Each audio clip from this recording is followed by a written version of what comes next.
Simaklah soal cerita berikut ini. Pada tahun 2018, perekonomian Indonesia tumbuh sebesar 5,17%. Angka ini melanjutkan tren perbaikan setelah mencapai titik terendah di tahun 2015 dalam 5 tahun terakhir. Di tahun 2015, pertumbuhan PDB atau Produk Domestik Bruto Indonesia anjlok di bawah 5%, tepatnya 4,88%. Di tahun 2016, kondisi perekonomian berbalik arah dan pertumbuhan PDB perlahan membaik.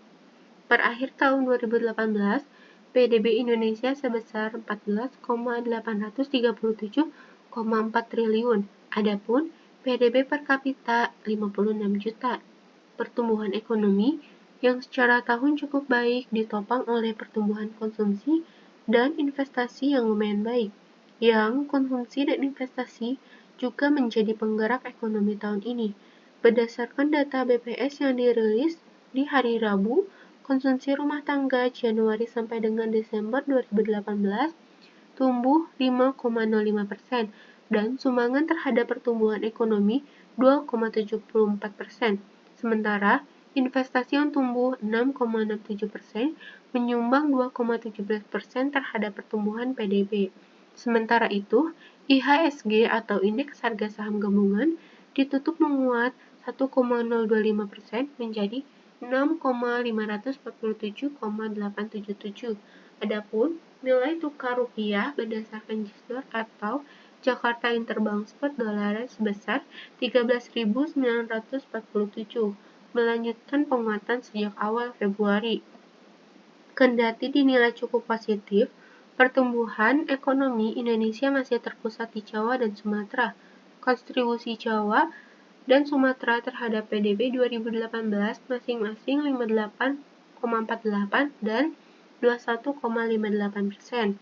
Hal itu terjadi karena daerah selain Jawa dan Sumatera masih bergantung pada komoditas mentah. Akibatnya, pertumbuhan PDB di daerah yang bergantung pada komoditas mentah melambat. Sebagai contoh, Kalimantan di tahun 2017 sebesar 4,33%, turun menjadi 3,91%. Dan Sulawesi yang perekonomiannya tumbuh 6,99%, turun menjadi 6,65% di 2018. Para ahli berpendapat, gejolak harga komoditas global akan mempengaruhi pertumbuhan ekonomi di daerah yang bergantung pada komoditas mentah. Kondisi ini harus diantisipasi pemerintah dengan segera merealisasikan hilirisasi industri.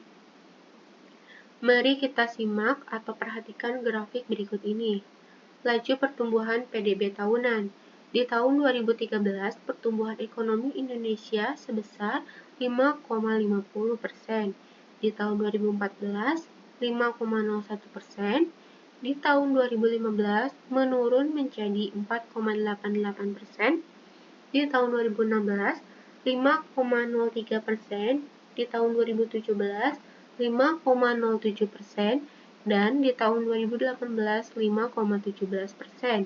Inilah pertumbuhan ekonomi Indonesia 2013 sampai 2018. Jika P adalah selisih nilai pertumbuhan PDB tahunan tahun 2014 sampai dengan 2015 dan Q adalah selisih nilai pertumbuhan PDB tahunan tahun 2016 sampai 2015, maka manakah hubungan P dan Q? A. P lebih besar dari Q. B. P lebih kecil dari Q. C. P sama dengan Q. D. P sama dengan 2Q. Dan E. P tambah Q sama dengan 2,32. Jawabannya adalah B. P sama dengan 5,01 dikurang 4,88. Hasilnya 0,13. Dan Q sama dengan 5,03 dikurang 4,88, hasilnya 0,15. Maka jawabannya adalah P lebih kecil daripada Q. Tips dan trik, tentukan terlebih dahulu besarnya P dan Q.